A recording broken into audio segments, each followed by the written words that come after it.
हेर्नु साथीहरू, हेलो साथीहरू, मर्निङ। मेरो यो डल्ले खुर्सानी चाहिँ हेर्नु है, 1G र 2G गरिसकेपछि चाहिँ एकदम खुसी भएर चाहिँ फैलिरहेको छ है साथीहरू। हेर्नुहोस् त, फुल्न लागेको छ।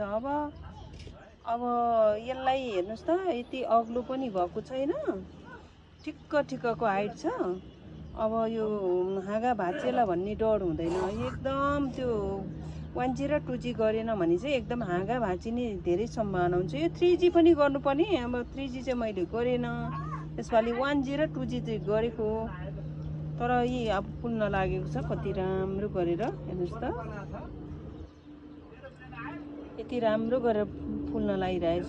यो मैले चाहिँ यसपालि धेरै बनाएन कि, यसलाई धेरै बिरुवाहरू मैले 10-12वटा चाहिँ सधैँ बनाउँथेँ। यसपालि चाहिँ अब कालो खुर्सानी छ मेरो, त्यो कालो खुर्सानीलाई चाहिँ गर्नु पर्ला। अब यो धेरै पिरो हुने हुनाले र यसलाई बचाउन नसक्ने के, दर्कने पानीमा त जहाँबाट पनि पानी पस्ने, अनि फेरि ट्रस छैन कि हाम्रो त, त्यही भएर पनि यसलाई चाहिँ मैले यसपालि चाहिँ 3-4 बोटै भर्खर यो पछिल्लो यो भर्खरको 1G गरिदिइराखेको छु।